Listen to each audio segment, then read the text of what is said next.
बच्चों, आज हम इतिहास के सीरीज में मैंने सोचा जो आप लोगों के सामने में और आपको तो पता है मेरा नाम विवेकानंद झा है और मैं शिक्षण संस्थान से लगभग शिक्षण कार्यों से मैं 35 वर्षों से जुड़ा हुआ हूँ। जो भी मेरे पास टूटे फूटे संसाधन हैं उन संसाधनों में मैं चाहता हूँ जो आप लोगों को अच्छे से अच्छे मतलब बताने का प्रयास करूँ, क्लास लेने का प्रयास करूँ। क्लास मैंने बताने का, क्लास लेने का क्या, क्लास समझाने का। आपको भी सब कुछ पता है, फिर भी मैं थोड़ी सी आपको जानकारी देने का प्रयास करता हूँ मैं।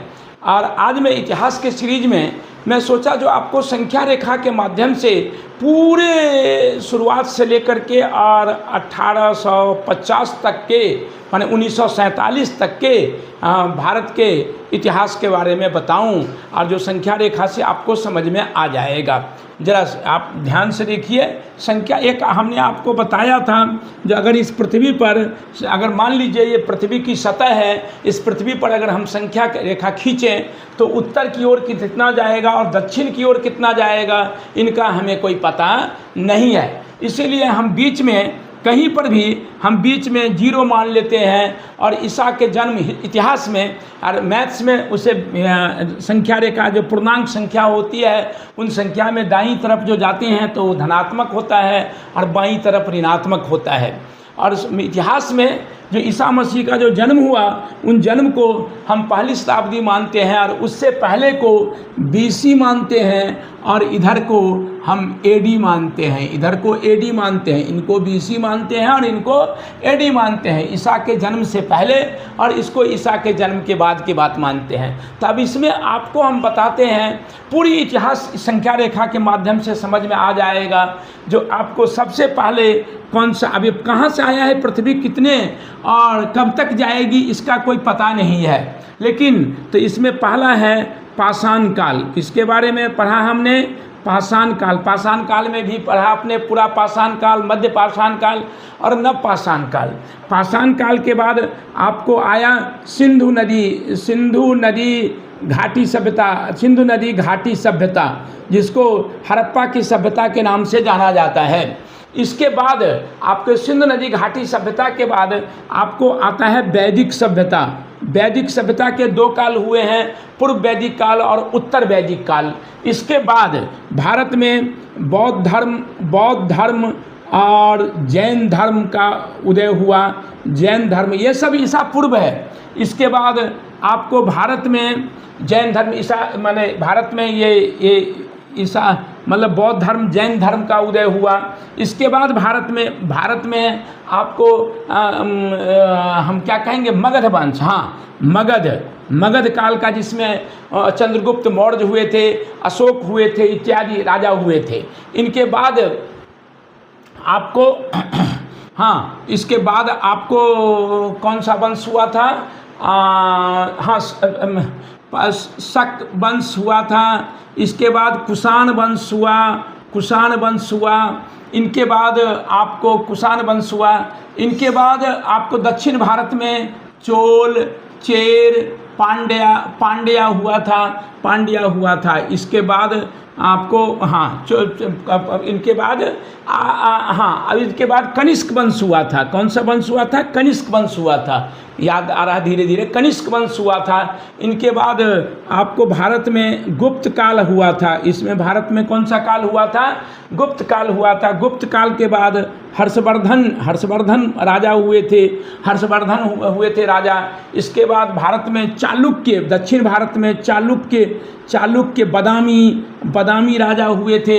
इसके बाद आपको विजयनगर के हुए थे। विजयनगर राज्य हुआ था, विजयनगर किंगडम के नाम से आप जानते होंगे। इसके बाद आपको भारत में इसके बाद भारत में गुज्जर प्रतिहार राजा हुए थे।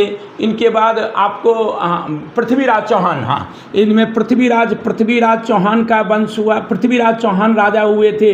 इनके बाद आपको कौन सा वंश आ गया था?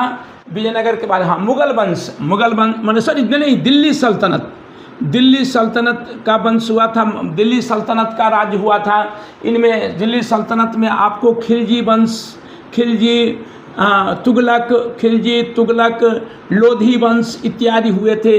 इनके बाद भारत में आपको मुगल काल हुआ था, उसमें भारत में मुगल काल हुआ था। मुगल काल में आप जानते होंगे अकबर हुए थे, उसमें शेर शाह सूरी हुए थे, इसके बाद अकबर हुए थे, इसके बाद आपको बाबर उनका संस्थापक था बाबर।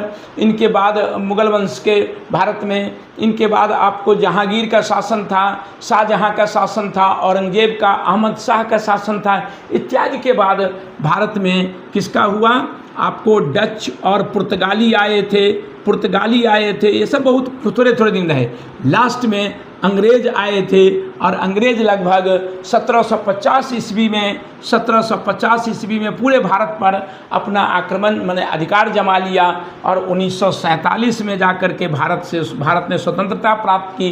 तो इस प्रकार से ये आपको संख्या रेखा के माध्यम से आपको बात समझ में आ जाएगा जो भारत में कौन कौन से राजा हुए थे और किस समय में। तो मैं फिर से एक बार रिवीजन करा दूं, ये जो जीरो जो है ईसा से पहले सबसे पहले पाषाण काल हुआ था, फिर सिंधु नदी घाटी, वैदिक सभ्यता काल, मौर्य वंश, बौद्ध धर्म, जैन धर्म, मगध वंश, इसके बाद शक वंश हुआ था। शक माने शक पुंग ये सब इत्यादि कुछ राजा, कण्व राजा हुए थे इत्यादि ये वंश सब हुए थे। सातवाहन वंश हुआ था, सातवाहन, इसमें आपको सातवाहन वंश का भी नाम आता है, सातवाहन वंश का नाम आता है इत्यादि ये राजा सब हुए थे। इनके बाद चोल, दक्षिण भारत में चोल, चेर, पांड्य राजा हुए थे।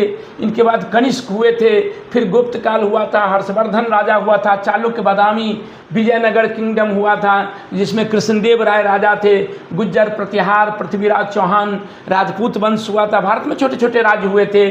फिर दिल्ली सल्तनत आया था, दिल्ली सल्तनत में खिलजी वंश, लोधी वंश, इसके बाद तुगलक वंश, सैयद वंश इत्यादि राजा हुए थे। फिर मुगल काल हुआ था, मुगल काल में और एक चीज़, भारत में 1450 से लेकर के 1650 ईस्वी तक का जो काल था, ध्यान से सुनिएगा, भारत में 1450 से लेकर के 1650 ईस्वी तक का काल जो था वो भक्ति काल के नाम से जाना जाता है। इस काल में भारत में अनेक भक्त कवि हुए थे, जिनमें आपको मैं बताऊं गुरु नानक देव जी उसी काल में हुए थे। तुलसीदास, कबीरदास, सूरदास, मल्लिक मोहम्मद जायसी इत्यादि, रविदास, गोरखनाथ जी इत्यादि महान संत हुए थे, जिन संतों ने भारत में जो विषमताएं थी, जात पात, छुआछूत इत्यादि धर्म के नाम पर विषमताएं थी, हिंदू और इस्लाम दोनों धर्मों में जो विषमताएं थी, उन विषमताओं को पाटने के लिए, दूर करने के लिए ये भक्ति काल में इतने कवि हुए थे जो लगभग 200 वर्षों में 1450 से 1650 ईस्वी तक का काल जो था वो भक्ति काल के नाम से जाना जाता है। इस काल में इन कवियों ने अपने कविता के माध्यम से भारतवर्ष में एक समानता, सामाजिक समरसता लाने का प्रयास किया और इनमें वे काफ़ी हद तक सफल भी रहे, क्योंकि इस काल में दोनों धर्मों में अनेक कुरीतियाँ आ गई थी। उन कुरीतियों को दूर करने के लिए ये भक्ति काल के नाम से प्रसिद्ध हुआ और इस काल में संयोगवश इन 200 वर्षों के इतिहास में अनेक कवि हुए और जो कवि सिर्फ समाज की विषमता को दूर करने का प्रयास किया था। इसी के मुझे लगता है अब समझ में आ गया होगा आपको।